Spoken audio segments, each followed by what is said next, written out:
Good afternoon, and thank you all for being here today. I'm Jennifer Labar Tapia. I'm Santa Fe Film Commissioner.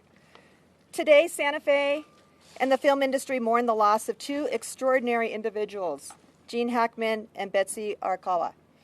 Gene was not only a legendary actor whose talent shaped generations of storytelling, but he and Betsy were also longtime residents of our community, deeply woven into the fabric of Santa Fe.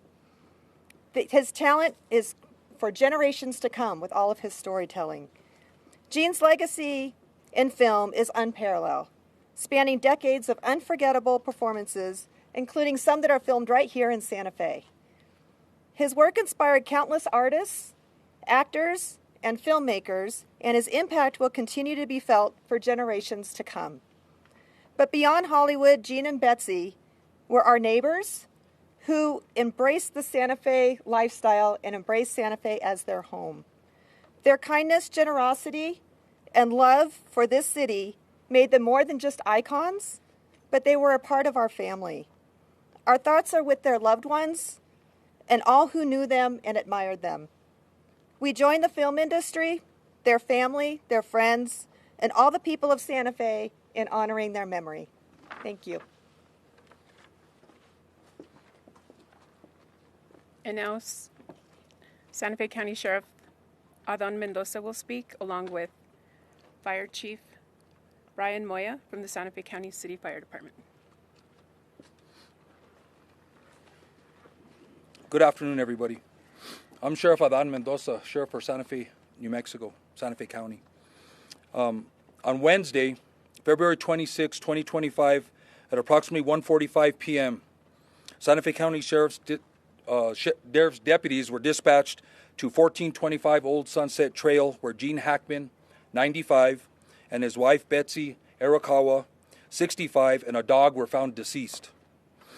An individual arrived to perform maintenance on the residence, became concerned after receiving no answer, and contacted neighborhood security to conduct a welfare check. Security then checked on the residence and observed Mr. Hackman and Miss Arakawa on the ground unresponsive through a window and called 911. Deputies arrived and gained access to the residence, where they observed Mrs. Arakawa deceased. They continued the search of their home and located Mr. Hackman in a separate area of the residence, also deceased. A German Shepherd was also found deceased, and two other dogs who appeared healthy were located on the property. Deputies then secured the scene and notified the Criminal Investigations Division. Due to the unusual circumstances of two decedents in the residence, there was a concern for scene safety. Santa Fe City fire personnel and the New Mexico Gas Company were requested to the scene to test for carbon monoxide or other foreign elements. The scene was deemed safe, and approximately 9:30 p.m., a search warrant was issued and executed on the residence. Now, collected from the residence, from this search warrant, there were two green in color cell phones, two bottles of medication, one bottle of over-the-counter Tylenol, My Request medical records, and a 2025 monthly planner calendar. Those items were secured from the residence for evidentiary purposes.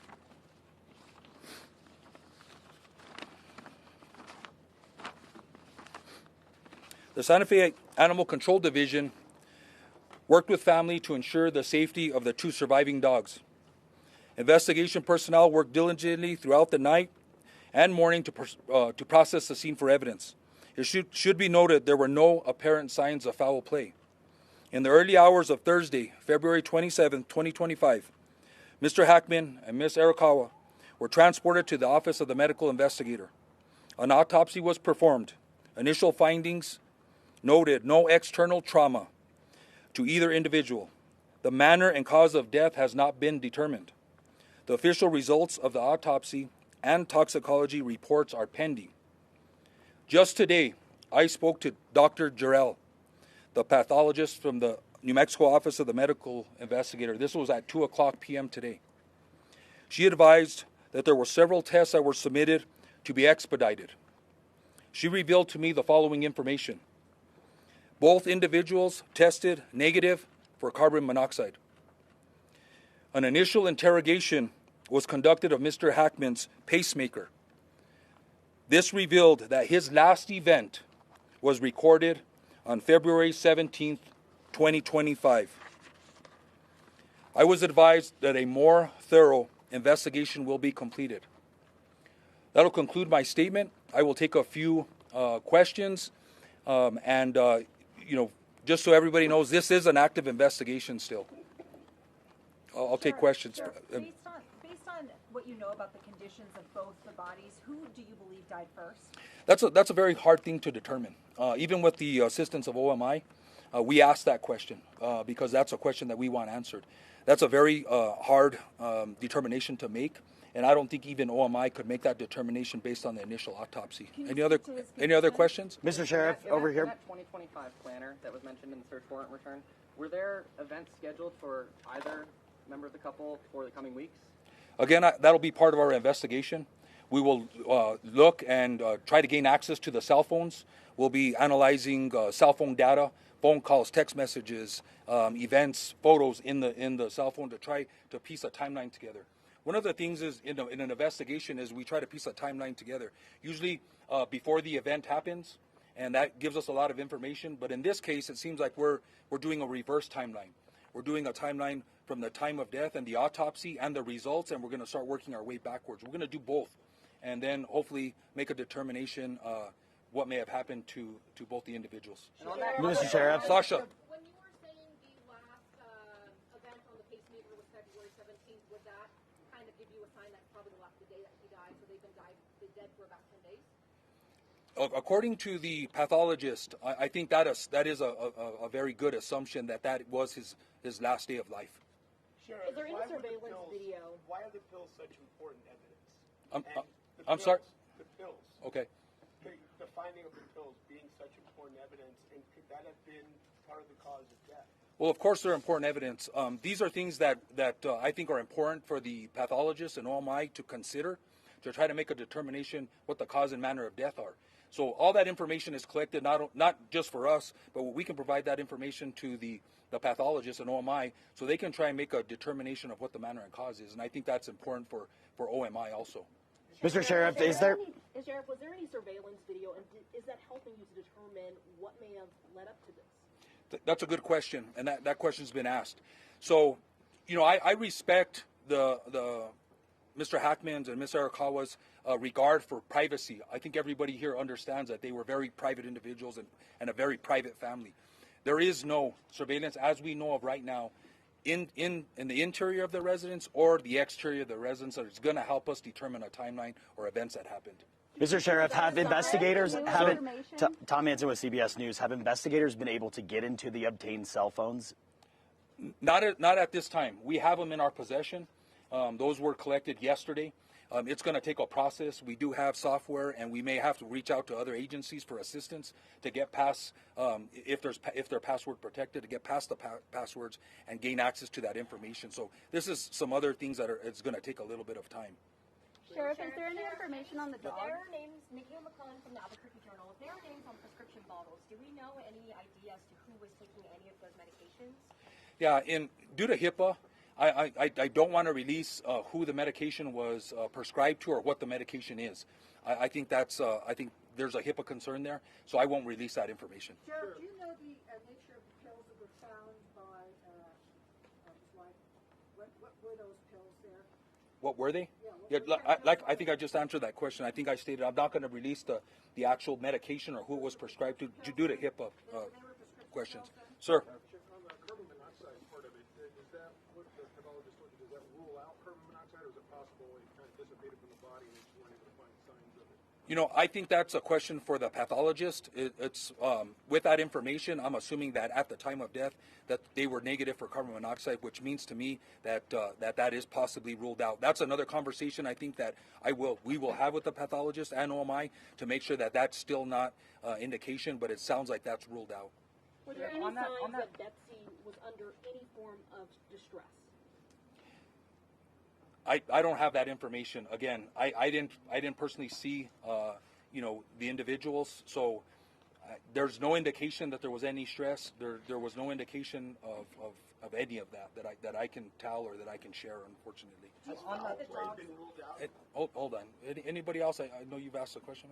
Sheriff, was there any significance to the space here being located near her head, that detail, and any more information about how the dogs died?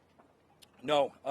I don't think the space, now that we've ruled out carbon monoxide, unless there's something else that comes back in the toxicology report, that we have to look. We're going to look at everything, right? We have photographs. We've documented everything that was close to the body in the room. Then we'll look at that a little closer. But right now, there's no indication that has anything to do with it. Were you able to determine whether they fell or not? Like, was there any trauma evidence on the bodies to suggest a fall?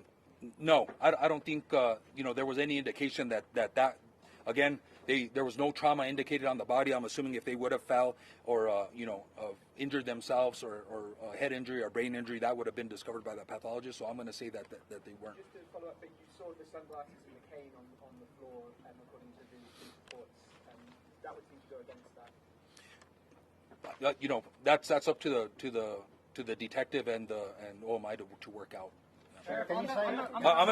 I'm gonna take two more questions, and then that's gonna be it, sir.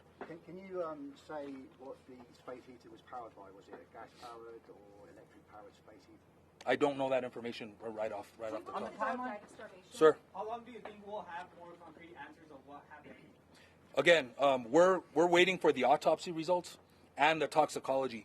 The doctor, the pathologist, shared that information, which I think some tests were expedited. And so she shared that information with me because she thought it was relevant to the case and important for the public to know. I don't know. I don't know when the cause and the manner will be determined officially, or when the toxicology results come. I'm assuming the pathologist will wait for the toxicology to come back, so that'll help her make her decision on what the cause and manner is. But it could be months or 3 months or longer, in my experience. One more question. When was the last known contact with either Betsy or Gene Hackman? Again, that's been one of our challenges because of their privacy. So one of the challenges is trying to determine that timeline. I think the event of the pacemaker gives us an idea, but we're gonna sift through the cell phone records. We're gonna go through the planner. We're contacting workers, maintenance workers, family members, security. We're going to be talking to security. It's a secure subdivision.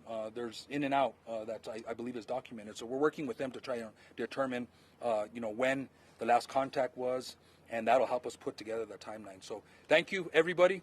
I hope this answered some questions. And again, if we get more information, we will release that. I know there is concern and interest in Mr. Hackman and Mrs. Arakawa, and I just appreciate your patience. Thank you.